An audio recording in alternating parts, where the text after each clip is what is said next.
One of the central and most widely known aspects of Islam is its inclusion of other religious groups within its wider framework.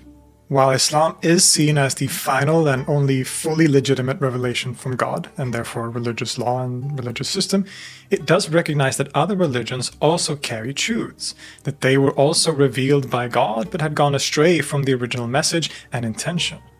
Islam sees itself as a final correction that encompasses the truths and messages of all previously revealed religions.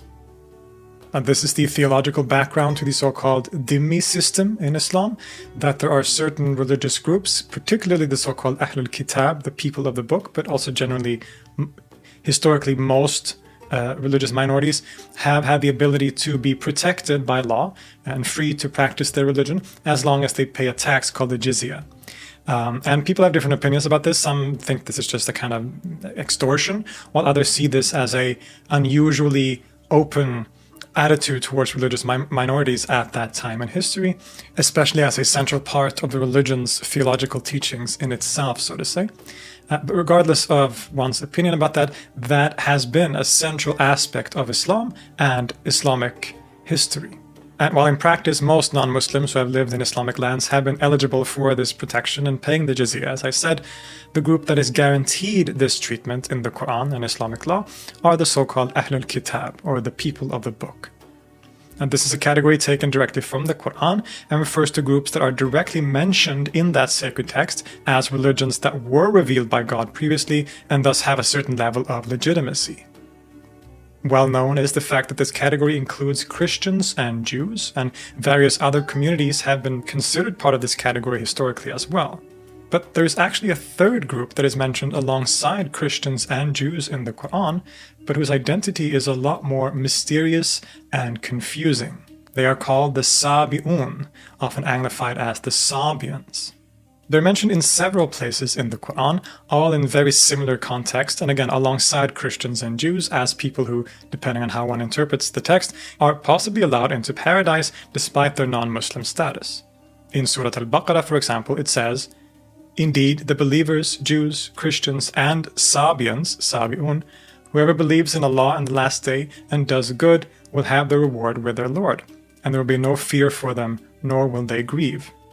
And there are almost identical mentions in Surah Al-Ma'idah and Surah Al-Hajj, and in the latter we also get a mention of the so-called Majus, or the Zoroastrians. But who are these Sabi'un? I mean, Christians and Jews are pretty clear, right? There lived Jews and Christians in Arabia at the time of the Prophet Muhammad, so it makes sense they would mention them. They interacted with Jews and Christians, and these were widely known religions. Even the Zoroastrians were quite known. But who are the Sabi'un? Who are the Sabians in this context? This is actually one of the greatest mysteries of the Quran, because no one really knows what this word is referring to. It could, of course, be referring to some smaller group that existed in the Hijaz at the time of the Prophet Muhammad, who have since disappeared and memory of them thus waned. But there has in fact been a lot of speculation about the identity of these Sabians from the very earliest periods of Islam, and which have given many different answers. When we read the earliest writings of Muslim scholars who talk about the Sabians or mention the Sabians from the 8th century, maybe even the late 7th century, but mostly the 8th century, it becomes clear that no one really knows for sure, right? Even in the Quran tafsirs, the earliest commentaries on the Quran, again, this is clear that this is a kind of mystery even to them. And thus, in these writings by the early Muslim scholars, we get many different and varied answers and theories, perhaps, on who they think the Sabi'un actually are. And because of this ambiguity, where the original meaning of the Quran had been lost to memory, the term was basically up for grabs. Anyone could, and many did, claim to be the Sabians, and were equally claimed to be Sabians by Muslim scholars as well as by historians today. And in this sea of possibilities, we have many claims and many theories. One claim is that the category refers to the Hunafa, which was a term that was used to refer to certain pre-Islamic monotheistic believers in Arabia, followers of Abraham that were neither Christian nor Jews. Some will even claim that Muhammad was one such Hanif, right, a monotheistic believer, a follower of Abraham that was neither that was neither Christian nor Jew. There's another intriguing connection in the fact that there used to be a kingdom in ancient Yemen called the Kingdom of Saba, named after the Queen of Sheba. The people of this kingdom were known as Sabeans, and later Christians associated with the region were often also referred to with this name. So this is one possibility that some people have pointed to. Maybe the Sabion refers to the kingdom of Saba in southern Arabia, that some people came, maybe specifically a kind of Christian group from southern Arabia. One problem with this theory is that etymologically it doesn't really fit, because the Sabi'un in the Quran is spelled with a Sad, so Sabi'un, whereas Saba'a from the kingdom is spelled with a Sin, so it's a different root, a different letter combination. So this sort of points to this not being the case, maybe. The Manichaeans have also sometimes been brought up as possible contenders, but by far the two most widely considered groups that have been identified with the Quranic Sabians historically, both by Muslims and non-Muslims and even by the communities themselves, are the Mandeans and the Sabians of Haran. Mandeism is a fascinating religious tradition that still survives today. Indeed, it is often referred to as the last surviving quote-unquote Gnostic religion in the world. They claim a similar line of sacred history as the Judeo-Christian Islamic stories and place an emphasis on the figure of John the Baptist as an important later prophet and figure for the faith. There's a strong dualistic character to their theology, being Gnostic of course, and ritually there's a huge emphasis on baptism and the power of running water as a kind of purifying force. They of course claim to originally come from Judea, around the Jordan River where John the Baptist was active, but for most of history they have been mostly located and active in southern Iraq or southern Mesopotamia. I've actually made an episode previously on this channel dedicated to the Mandeans that you can check out, and I hope to also make a updated, more in-depth video on the topic in the future. Of all these connections and different groups that were identified as the Sabians by the Muslims and others, the Mandeans might have been one of the earliest groups that was officially identified as the Sabians by Muslim scholars. As Sinasi Gunduz shows in a fantastic study on the topic, we can look at the earliest Islamic sources mentioning the Sabi'un, and we get a variety of different statements that sometimes even seem to be contradictory. Abdullah ibn Abbas seems to have claimed that the Sabi'un are a sect of Christianity. Mujahid ibn Jarir says that they have no distinctive religion but is, quote, in between Judaism and Zoroastrianism or Magianism. Hassan al-Basri supposedly says that they look like Magians, that is, Zoroastrians, that they worship the angels. Abu Hanifa says that they are between Jews and Christians and that they read the Psalms. It's a whole ocean of different claims, but by the middle of the 8th century, certain features started to be pretty recurring and interesting for our purposes here. The Sabians are recurrently located in Iraq, often in southern Iraq. They are between Judaism and Christianity, or between Judaism and Zoroastrianism, hence perhaps having features associated with both.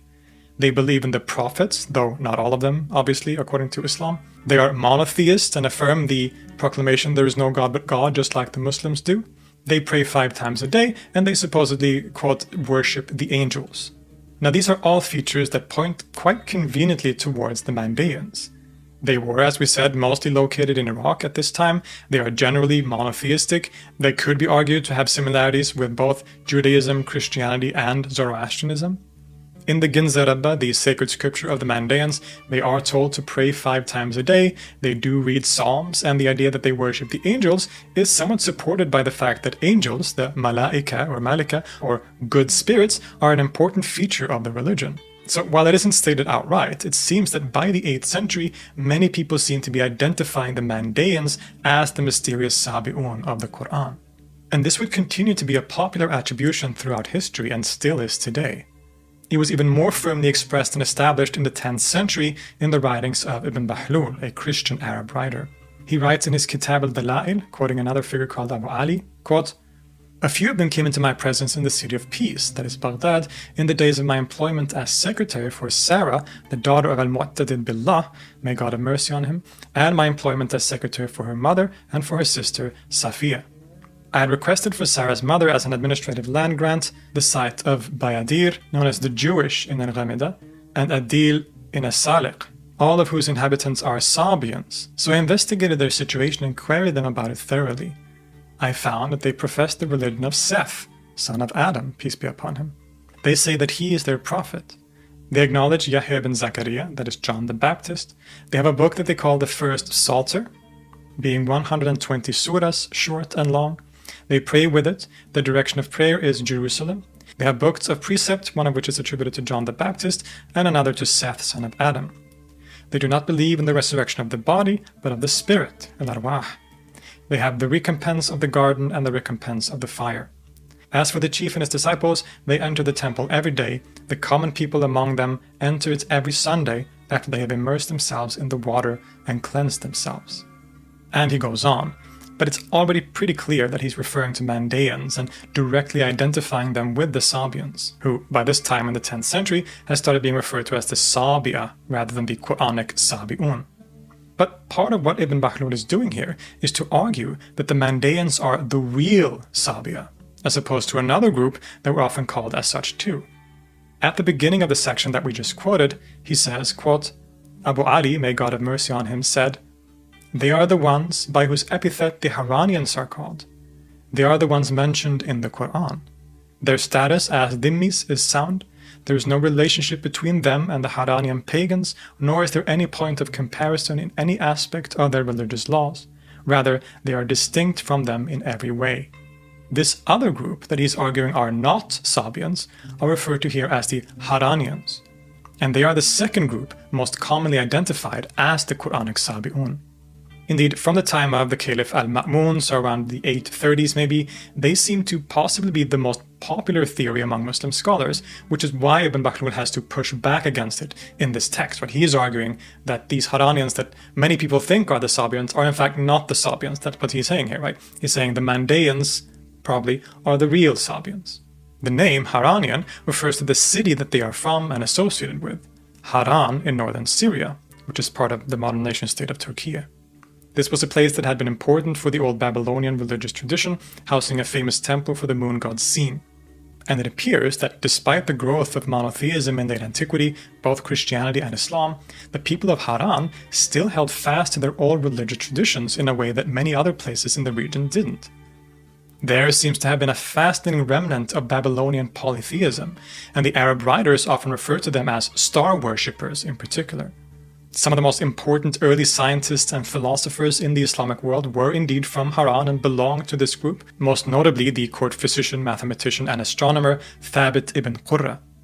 There's also a really fascinating theory that Haran was a kind of hotbed for Neoplatonic and maybe even Hermetic philosophy that had survived after the closing of the Athenian Academy in the 6th century, that the last scholarchs or leaders of the Neoplatonic school there, like Damascus, who had been forced to flee to Persia and then came back to the Roman Empire, that they had actually settled in Haran, and that it is in this city that the Neoplatonic school was actually carried forward and then handed over, so to say, to the Muslims or the Arab writers. Right? This is one very interesting theory, mostly rejected today, I would say, but still very, very fascinating. The Haranians are truly so interesting, right? And this is why I've decided to make a dedicated episode just covering the Haranians, or the Sabians of Haran, sometimes also called, where I will be diving deeper into this particular movement. Really, this video that I'm making now, this episode, is really just an excuse to sort of pave the way for me to make that video about the Haranians. So look forward to that in the hopefully very near future. In any case, the Haranians were also quite early identified as the Sabians, or the Sabi'un, at least from the early 9th century and around the time, as we said, of the Caliph al-Ma'mun. Or rather, perhaps we should say that the Haranians themselves had identified themselves as the Sabians. As we said before, being among the people of the book, or the groups mentioned in the Quran generally, meant that you were seen as a legitimate religion, and that you could practice it without any trouble from the Islamic authorities. So when the term Sabi'un was up for grabs, it was beneficial for groups to claim to be the Sabians, because that would give them legitimacy and freedom. This seems to have been the case for both the Mandeans and the Haranians. Indeed, there is an interesting, albeit questionable, story about how this came to be. It's a story told by a Christian writer 70 years after the event happened, but it does say that the famous Abbasid Caliph al-Ma'mun was visiting or standing at the gates of the city of Haran. Obviously, the people of the city would have looked and dressed differently from what they were used to, so he asked what religion they belonged to. Now, they weren't Muslims or Christians or Jews or Zoroastrians, but had, as we've seen, a kind of religion of their own, and responded simply by saying, "We are Haranians." And when he asked whether they believed in the prophets or had any scriptures, they gave kind of vague, non-answers.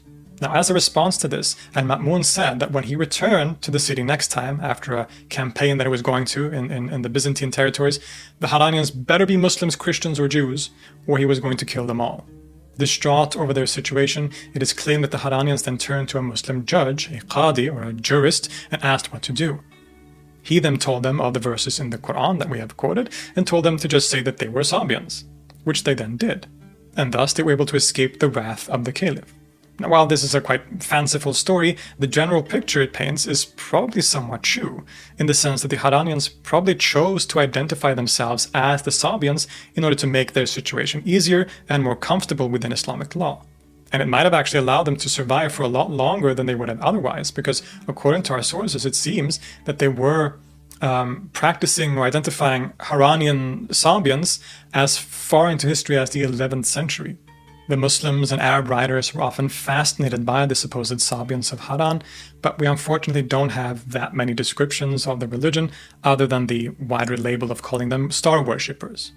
One of the most famous accounts comes from Al-Mas'udi, a kind of historian, geographer, and writer who claims to have visited Haran in the 9th century and gives us a very interesting description. Quote, "This community, known as the Haranians and the Sabians, has philosophers. However, they are some of the common riffraff of the philosophers, differing from their elite sages in their doctrines. I consider them philosophers only by way of lineage, not by way of wisdom, because they are Hellenes. Not all of the Hellenes are philosophers, only their sages are the philosophers." Now, important to point out is that when he says Hellenes, that word, in Arabic it's Yunaniya, so when one would say the Hellenes, the Greeks, what that meant essentially was pagans. So that the word Hellene had come to be used in such a way that you basically meant polytheists or pagans. He then says, "I saw on the door knocker of the gathering place of the Sabians in Haran a saying of Plato written in Syriac, of which Malik ibn Uqbun and others of them informed me of the interpretation. It is, he who knows his essence becomes divine. In Arabic, man arafa dhatuhu ta'aluhu. Plato has said, man is a heavenly plant. The indication of it is that he is like an inverted tree. Its roots are toward heaven, and its branches are toward the earth." Obviously, this is one of the main sources used by people who want to argue for Haran as this continuation of the Neoplatonic tradition. Having a quote by Plato seems to be a good indication of that lineage in some way, while others will disagree. But anyway, in any case, the Sabians of Haran continue to be among the most popular identifications for the Sabi'un of the Quran, or the Sabia. And when you read literature or source books, it will often refer to this community, the Haranians, as the Sabians of Haran. It's a very common attribution. Indeed, if there is one group that was maybe most widely accepted as the Sabians in the Middle Ages and perhaps further on, it was probably the Haranians. But don't quote me on that, but that seems to be the most common attribution. I should add, though, that by the 10th century, the term Sabians, or Sabia, had come to be used in a very wide sense as essentially meaning just pagans, too, and it would be used as such for the rest of history. We can see this in, for example, the writings of Maimonides in his Guide for the Perplexed. He talks about the Sabians and very clearly sort of indicates that they are just the pagans, more generally. Even in Al-Mas'udi, there's this indication in part of his writings where he clarifies that the Haranian Sabians are a category that he refers to as Egyptian Sabians, because there's a lineage there to Hermes and so on. Whereas there are Sabians of other regions that are clearly identified as Buddhists, for example, right? So Sabian could also come to mean just any pagan. But the point stands that if there was any particular group that was associated with the term, rather than its broad usage, it would have probably been the Haranians. But does this actually solve our problem? Well, not really. I would argue, and scholars would probably hold the same opinion, that it's quite unlikely that the Quranic Sabi'un is actually referring to the Haranians. It's more likely that they adopted this name themselves for practical reasons later on. Now, I would argue that the attribution of the name to the Mandeans is a more likely option here, but even that is kind of guesswork. In short, we simply don't know for sure, and possibly will never know exactly what is meant by the Quranic Sabi'un. But there's another option that we haven't brought up, one that is favored by many scholars today, including Kevin van Bladel, and which is based on the etymology of the word itself and its use in the contemporary environment of Muhammad's Arabia. Indeed, scholars like van Bladel and others point to the Arabic word Saba'a, which was used at the time of the Prophet in Arabia and meant something like to change or to come out or to return. For example, this verb was used to describe the stars when they come out at night. It could also be used to describe a camel that returned home again, and importantly, for people who changed their religion. So it was said about people who had converted to Islam, or the believers movement of Muhammad, that they sabba'a fulanun, they changed their religion. Indeed, according to hadith reports in places like Bukhari, it is claimed that the Prophet himself was called by his critics in Mecca a Sabe, because he had changed his religion from the old polytheistic one to his new monotheism. Quote, Rabi' ibn Ubad said, I saw the Prophet when I was a pagan. He was saying to people, if you want to save yourselves, accept there is no God but Allah. At this moment, I noticed the man behind him saying, he is a Sabe. When I asked somebody who he was, he told me he was Abu Lahab, his uncle. According to Gunduz, there are two ways that this has been understood. Either the Prophet and those who joined him were called Sabi, or that they Sabid, so to say, to anglify it, because there was already a group of independent monotheists that were known as Sabi'un, and the Prophet and his companions were called this because their new religion resembled that one in some way, that this was the first association that people had to a non-Christian, non-Jewish, monotheistic religion in the region. The 8th century writer Abdurrahman ibn Zayd reports, quote, the polytheist used to say of the Prophet and his companions, these are Sabians, comparing them to them, because the Sabians who live in Jazirat al-Mawsili would say there is no God but God. Or the other option, which is that the term Sabi was used for the Prophet and others simply as a designation of those who had changed their religion. So in other words, if we follow this line of reasoning, it's very possible that when the Quran refers to the Sabi'un, it's simply referring to the followers of Muhammad, perhaps specifically to those who had converted from polytheism, as opposed to the Christians or Jews. Eventually, as the community of believers became more established and unified, the term Sabi'un would have eventually lost its relevance, since they were all believers and there were no more polytheists left to convert, so that the Muslims would have forgotten the context in which it was used in the Quran already by the late 7th and 8th centuries. It's a very intriguing theory, and it's quite convincing in my opinion. There are still certain questions left unanswered, and I'm not fully convinced of it that much more than I am of some of the others that we have mentioned, but it does offer some very tantalizing arguments. I think we'll just have to settle on the idea that we don't currently know who the Sabi'un of the Quran actually are. But that doesn't mean that we don't know anything about the different groups that have been identified as the Sabians, because we do know, at least some of them we know quite a lot about, and that is what I want to turn my focus to in the next video. So in my next episode, or one of the next coming videos, as I said, I'm going to be focusing on the Haranians, or the Sabians of Haran in particular. And I also want to make an updated, more in-depth version of the episode on the Mandeans, both of whom, as we've seen, have been identified with the Sabians. So look forward to those episodes in the near future. For now, I hope this was an interesting dive into the question of the mysterious Sabi'un in the Quran.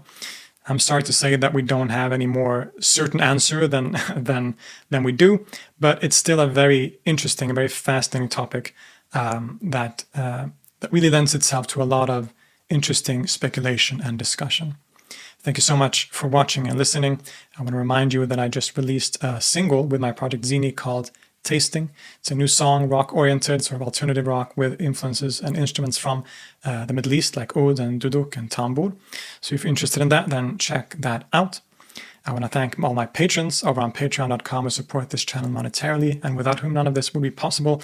Thank you, as always, from the bottom of my heart. I would appreciate if anyone else wants to become a patron. So I'll leave links to all of this. Everything that I mentioned is in a link in the description, specifically in my link tree. So follow my link tree and you'll find links to everything important. Everything you need to know is there, basically. You can also directly just follow me by checking out my socials on Instagram or TikTok, for example, or check out my other channel, Philip Holm, which is dedicated primarily to music. So that's why I post my music, like the new song, or content about music similar to my content on religion here. So if you're interested in music history, music theory to some degree, and my own music, then go subscribe to that channel. For now, thank you again so much for listening and for watching. I hope you are as excited as I am to dive deeper into the Haranians and other topics in the future. And I'll see you next time.